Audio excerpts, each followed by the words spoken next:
बैसाख महीना 30 अप्रैल 2025।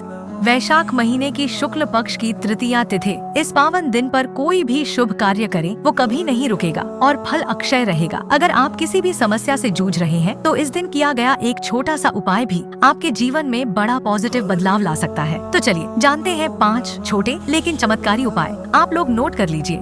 पहला उपाय, अगर आप धन की परेशानी से जूझ रहे हैं या जीवन में गरीबी ने घर कर लिया है तो इस अक्षय तृतीया पर श्रद्धा से शिवलिंग पर साबुत गन्ना या गन्ने का रस चढ़ाइए और कहिए, हे महादेव, मेरे जीवन में समृद्धि की धारा बहा दो। यकीन रखिए, जहाँ शिव है वहाँ दरिद्रता टिक नहीं सकती। दूसरा उपाय, अगर घर में धन तो आता है लेकिन शांति नहीं रहती, हर समय कलह, तनाव और क्लेश बना रहता है, तो इस अक्षय तृतीया पर शिवलिंग पर श्रद्धा से दूध चढ़ाइए और कहिए, हे भोलेनाथ, मेरे घर में सच्चा सुख और शांति लौट आए। यकीन रखिए, भोलेनाथ का आशीर्वाद मिलते ही घर के सारे क्लेश और कलह समाप्त हो जाएंगे और उनके स्थान पर आएगा सच्चा सौभाग्य और सुख शांति। तीसरा उपाय, अगर किसी महिला का विवाह बार बार टल रहा है या मनचाहा साथी नहीं मिल रहा तो इस अक्षय तृतीया पर श्रद्धा से शिवलिंग पर इत्र चढ़ाइए और भाव से कहिए, हे शिव शंभु, जैसे आपको माता पार्वती मिली वैसे ही मुझे भी मेरा योग्य जीवन साथी मिले। भोलेनाथ की कृपा से हर रिश्ते का बंधन सहज और शुभ बन जाता है। चौथा उपाय, यदि आपके घर में पितृदोष की समस्या बनी हुई है तो आप किसी भी फलों का रस शिवलिंग पर चढ़ाएं और प्रार्थना करें, हे शिव शंभु,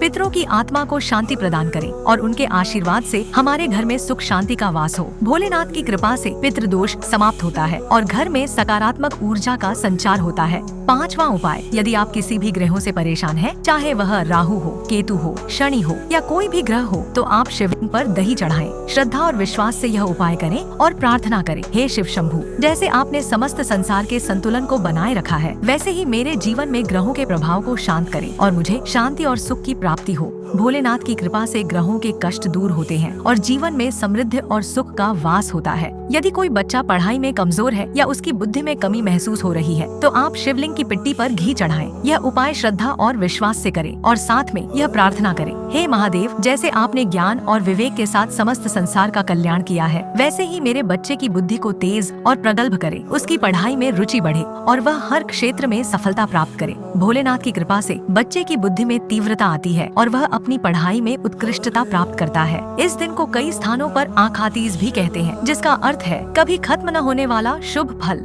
इस दिन भगवान विष्णु, माता लक्ष्मी और भगवान परशुराम की विशेष पूजा का विधान है। अगर आप भी भगवान भोलेनाथ जी के सच्चे भक्त हैं तो इस वीडियो को लाइक करें, हमारे चैनल को सब्सक्राइब करें और कमेंट में दिल से हर हर महादेव लिखकर अपने भक्ति भाव को प्रकट करें। भगवान भोलेनाथ से जुड़ी और भी भक्ति से भरपूर वीडियो देखने के लिए हमारे चैनल को जरूर विजिट करें। धन्यवाद।